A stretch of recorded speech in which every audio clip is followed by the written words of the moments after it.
Selamat datang di Golan Education bersama saya Esron Ricardo Nainggolan. Pada pertemuan ke-14 ini kita akan membahas mengenai implementasi dan pemeliharaan daripada perangkat lunak.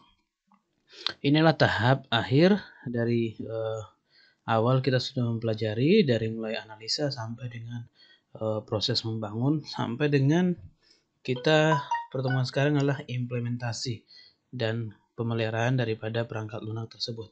Nah, di dalam implementasi PL ini adalah bagaimana kita mewujudkan sebuah desain itu menjadi sebuah program yang nanti kita implementasikan, oke, kita jadikan. Nah, di sini ada beberapa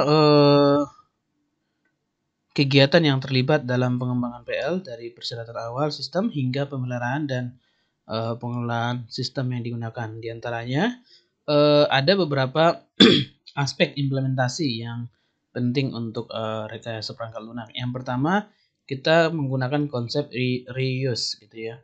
Sebagian besar PL modern dibangun dengan menggunakan kembali komponen atau sistem yang ada.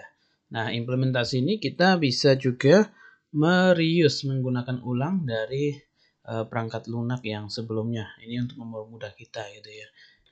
Baik, nanti akan kita lebih bahas mengenai reuse. Yang kedua adalah aspek daripada konfigurasi manajemen. Jadi selama proses pengembangan pasti banyak versi-versi yang berbeda. Setiap komponen misalnya dari sisi OS-nya, dari sisi perangkat pendukungnya, itu pasti kita harus perhatikan. Yang ketiga adalah aspek implementasi yang ketiga adalah host target development-nya, yaitu produksi PL biasanya tidak dijalankan pada komputer yang sama dengan lingkungan pengembangan PL. Jadi pengembangan pada satu komputer atau sistem host dan dijalankan pada komputer yang terpisah atau sistem target ataupun disebut dengan klien gitu ya. Atau ini sebuah perangkat lunak tidak hanya dalam satu user, jadi bisa digunakan oleh orang-orang tertentu. Nah, inilah yang menjadi aspek penting. Jadi kita harus memperhatikan dari sisi host targetnya. Apakah misal contohnya ketika kita membuat aplikasi mobile gitu ya. Nah, kita lihat aplikasi mobile ini berjalan di mana? Di Android kah? Di iOS kah? Gitu ya. Karena beberapa ada settingan tersendiri. Kita buat misalnya dia dari Android, berarti nanti di iOS nggak bisa. Berarti apa? Oh, perlu kita buat yang namanya apa? Aplikasi mobile yang hybrid. Hybrid itu artinya bisa berjalan di Android, bisa juga di OS lainnya, misal iOS gitu ya. Oke, nah penggunaan ulang atau disebut dengan reuse tadi adalah di sini dimungkinkan pada level yang berbeda, misal tingkat abstraknya. Di sini dikatakan pada tingkat ini tidak menggunakan reuse software secara langsung, tetapi menggunakan pengetahuan abstraksi dalam desain PL menggunakan pola desain dan pola arsitektur. Jadi abstraknya saja yang kita rubah atau objeknya. Nah, di sini nanti reuse objek dari library dari menulis kode sendiri. Ini kalau sudah menggunakan OOP ya. Jadi kita menggunakan tingkat objek. Tingkat komponen, jadi komponen-komponennya yang nanti harus direvisi atau diperbaiki, misalnya versi-versinya. Tingkat sistem, ini sesuai dengan misalnya sistem yang digunakan, atau bisa juga di sini nanti pada tingkat ini menggunakan kembali seluruh sistem aplikasi, biasanya melibatkan beberapa jenis konfigurasi sistem. Jadi dia berjalan di beberapa misalnya OS tertentu, itu ada settingan-settingan tersendiri. Nah, itu perlu kita perhatikan. Jadi namanya adalah aspek implementasi yang sangat penting. Jadi perlu juga diperhatikan apakah software yang kita buat itu berjalan di Linux atau misalnya di Windows kah, itu perlu tingkat sistem. Nah, kenapa kita menggunakan reuse itu lebih baik atau punya keuntungan gitu ya? Dapat mengembangkan sistem baru dengan lebih cepat karena kita tinggal merevisi atau menggunakan ulang dari sistem yang sudah ada dengan resiko pengembangan yang lebih sedikit dan juga biaya yang lebih rendah, betul, karena kita tinggal perbaikan saja. Karena reuse software itu digunakan yang telah diuji dalam aplikasi lain sehingga lebih dapat diandalkan daripada PL yang baru. Nah, betul. Jadi kalau ada sistem yang lama itu tinggal kita daur ulang, kita kembangkan. Itu maksudnya. Jadi tidak jauh atau tidak ada misalnya contohnya analisa ulang lagi dari awal, enggak, tapi kita tetap analisa, tetapi hanya pengembangan fitur saja. Nah, dalam menggunakan reuse itu biayanya cukup lumayan ringan ya, karena tidak membuat dari awal. Oke, ini ada biaya membeli, ada biaya adaptasi juga ada. Oke, kita lanjut saja. Selanjutnya ada yang namanya manajemen konfigurasi. Jadi tadi dikatakan di sini implementasi PL itu ada tiga aspek gitu ya. Ada dari sisi reuse, kita mengimplementasi dari reuse. Yang kedua adalah konfigurasi manajemen, yang ketiga adalah host targetnya. Oke, kita lihat dari sisi manajemen konfigurasi. Manajemen konfigurasi maksudnya apa? Itulah merupakan proses rekayasa sistem untuk menetapkan dan mempertahankan konsistensi dari kinerja produk, fungsional, dan juga atribut fisik dengan persyaratan desain dan informasi operasional sepanjang hidupnya. Jadi di sini kita manajemen dari sisi apa? Dari sisi konsistensi kinerja produknya, fungsional yang dibuatkan, dan juga atribut fisik dengan persyaratan desain, informasi operasional sepanjang hidupnya. Inilah yang kita manajemen gitu ya. Tujuannya untuk apa nih?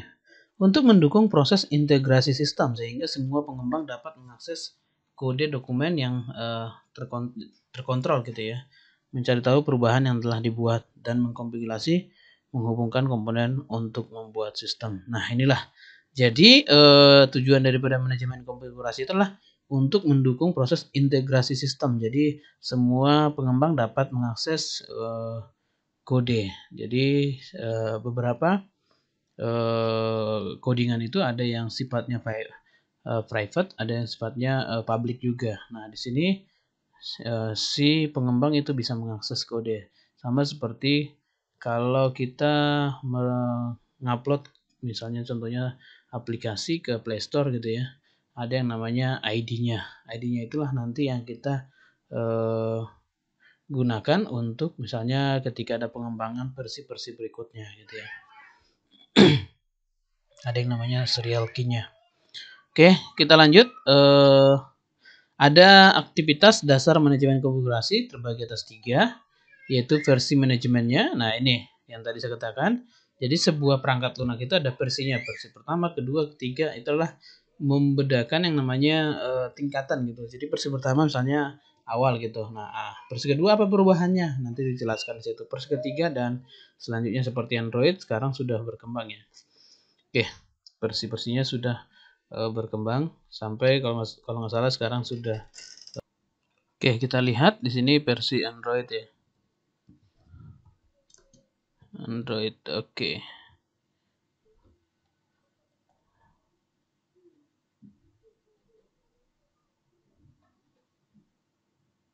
Android 12 ya sekarang ya, sudah Android 12 yang terbaru. Oke, tadi saya bilang 11 ya, sekarang sudah 12 ternyata. Oke, kita lihat saja versinya. Ini kita lihat. Oke, data versi Android. Ini Android 1, level 1 tampil di sini. Nah, di sini ada penjelasannya. Ini apa saja yang ada di fitur-fiturnya gitu ya. Android 2 juga kita lihat ada penampilannya. Ini perubahannya. Android 3 ini perubahannya, dukungan panggilan ketik virtual. Oke, jadi ada setiap versi itu ada perubahan-perubahannya. Entry pencarian teks suara diperluas, termasuk ini pencarian pendudukan teknologi ini CDMA semakin meningkat lagi sampai sekarang versi ke kita lihat 6 ya. 6 lanjut terus sampai ke versi 2017, 2018, 2019. Ini versi lama ya. Oke, tapi di sini ada yang namanya fitur yang baru. Nah, itu yang disebut tadi adanya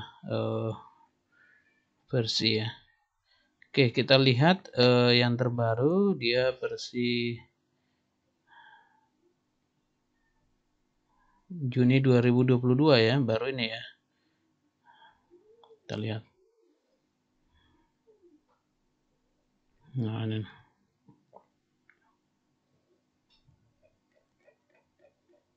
Kita lihat bedanya. Versi 9, ini versi 10 Android O, lalu Android Key ya. Desember 29, ini versi 11. Ini tahun 2020. Oke. Nah, dan ada lagi yang terbaru tadi versi 12 ya, tapi di sini belum ada nih. Ini artikelnya sepertinya artikel 2020.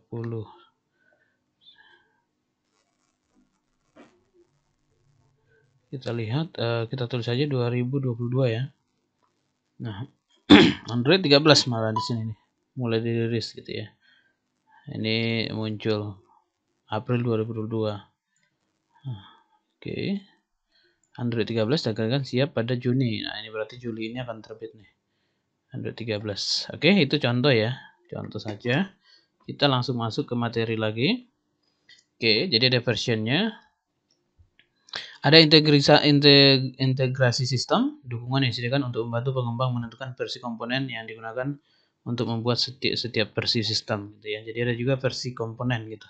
Komponen itu berarti perangkat-perangkat yang digunakan nantinya.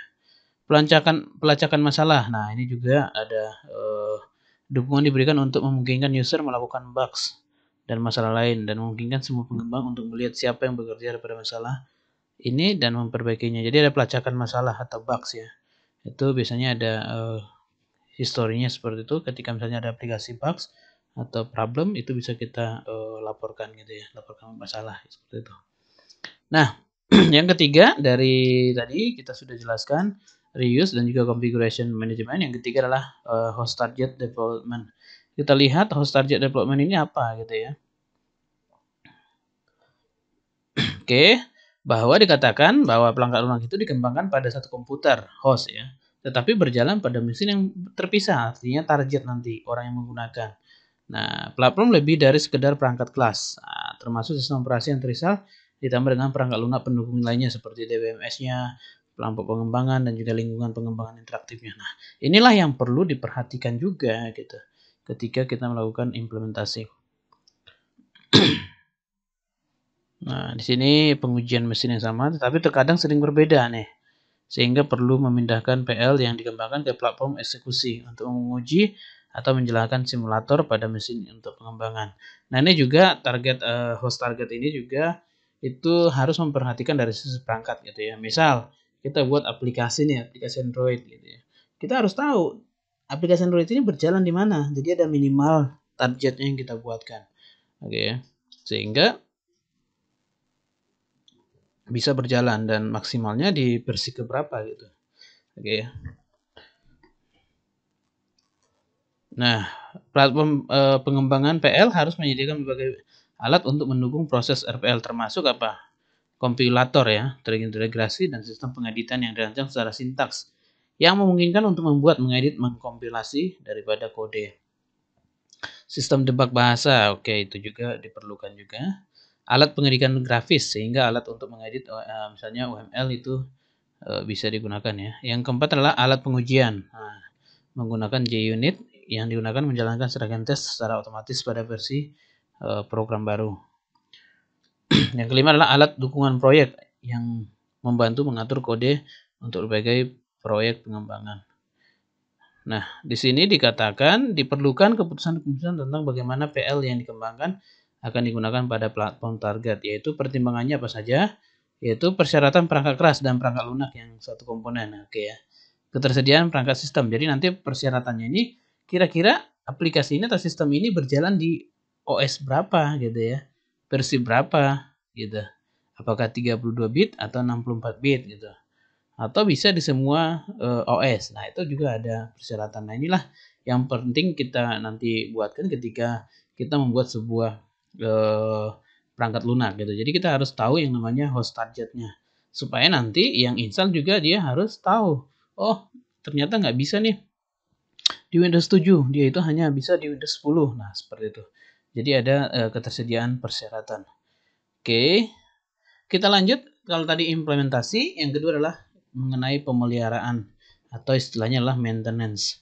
Pemeliharaan di sini adalah suatu aktivitas yang sangat luas yang sering digambarkan mencakup semua pekerjaan yang digunakan atau dibuat di suatu sistem setelah PL beroperasi. Jadi pemeliharaan itu atau maintenance itu setelah diimplementasikan, dijadikan atau sudah berjalan gitu ya. Aktivitasnya ngapain saja gitu ya. Jadi pemeliharaan itu atau maintenance itu ngapain saja? Yang pertama adalah penambahan atau perbaikan program. Jadi penambahan fitur atau perbaikan fitur atau ada unit yang bermasalah. Itulah kita lakukan perbaikan dan juga bisa juga penambahan function lain gitu.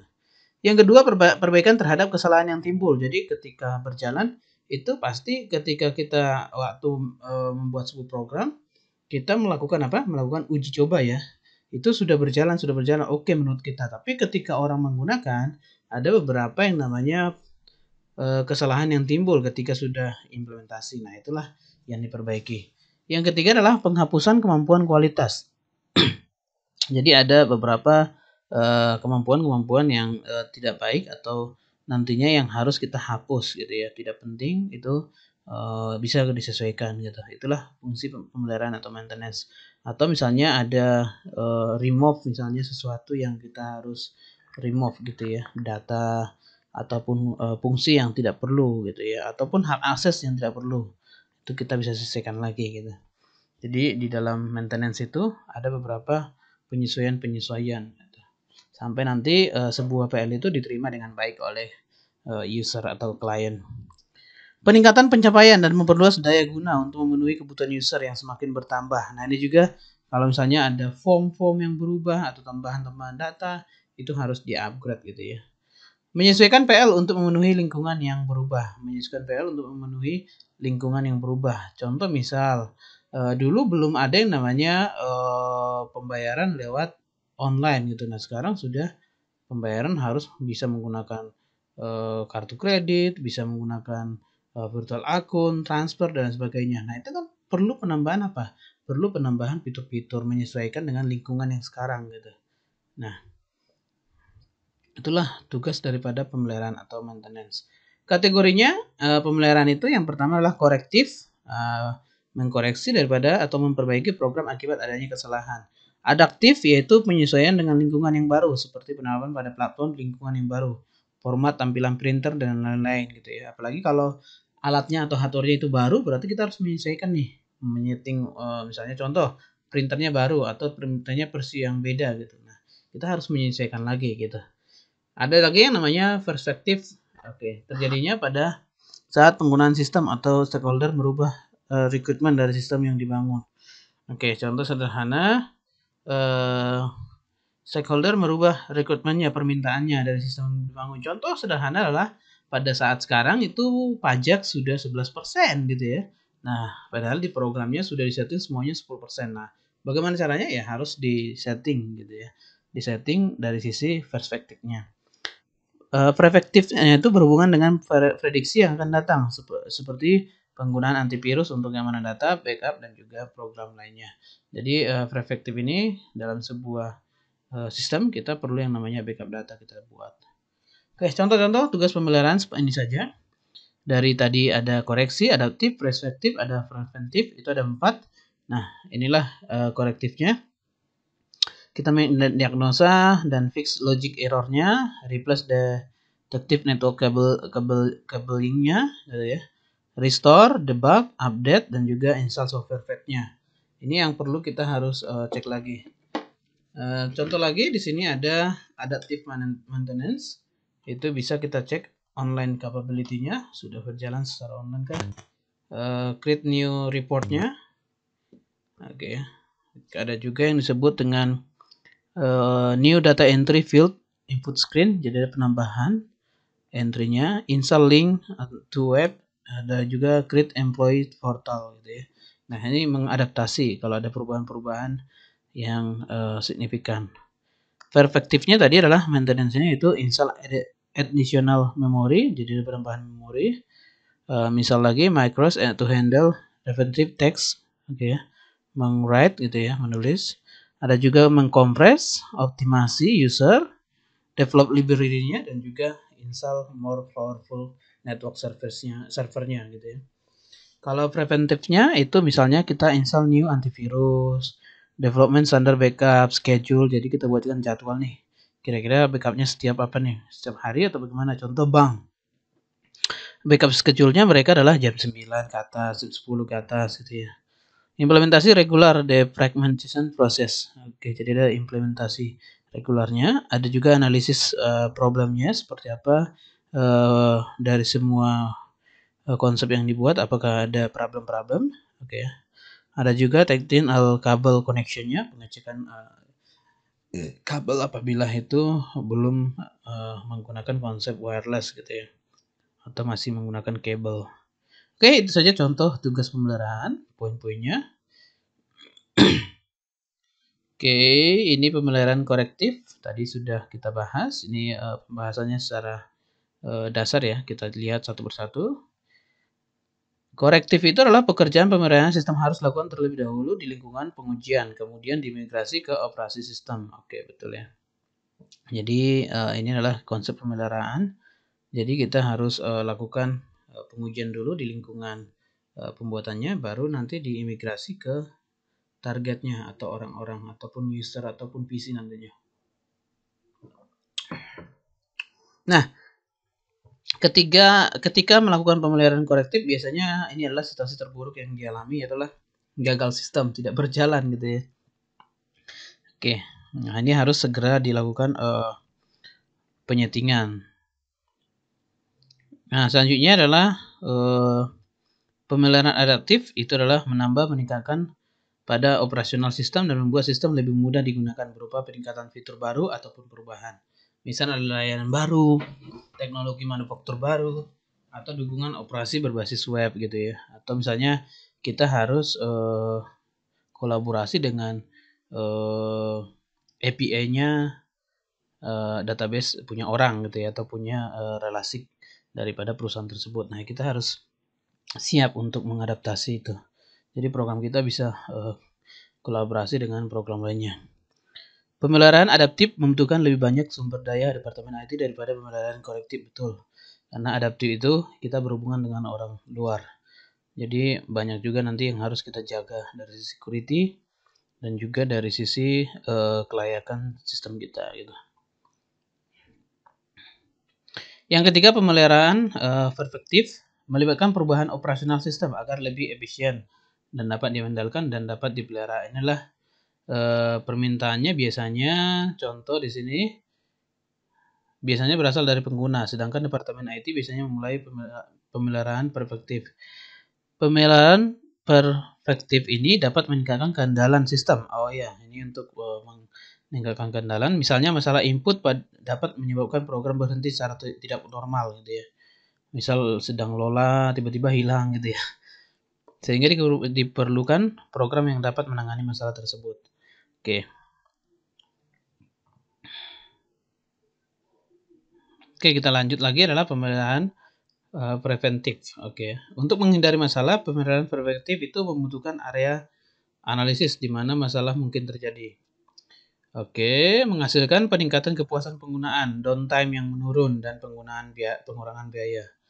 Pemeliharaan harus dilayani oleh teknisi yang ahli sehingga kualitas pemeliharaan akan langsung mempengaruhi keberhasilan organisasi. Itulah pemeliharaan preventif tadi. Contohnya adalah tadi di sini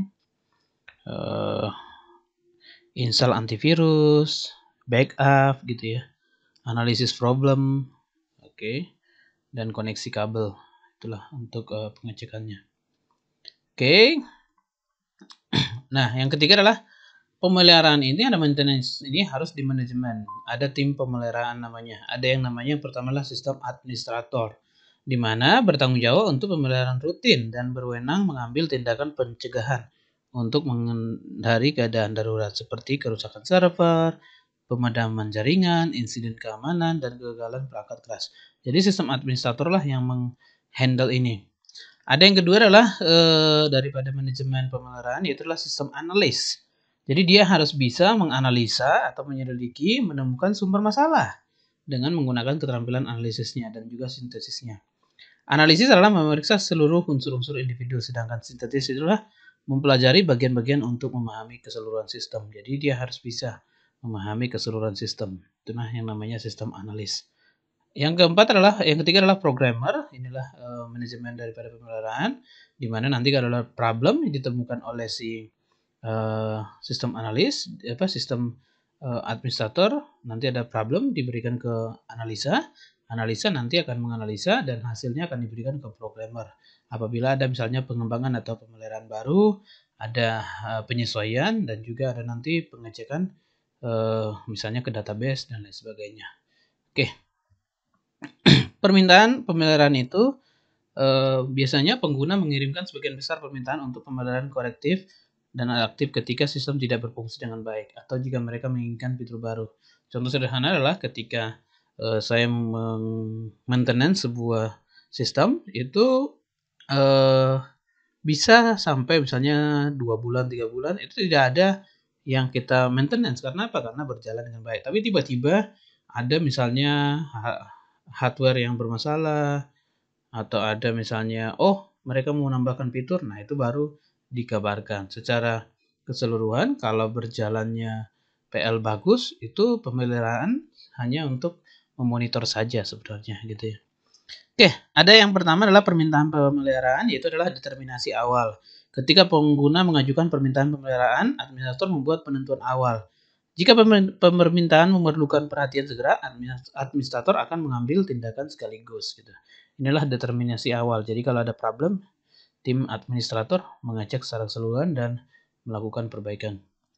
Komite peninjau sistem. Nah ini yang kedua adalah dari sisi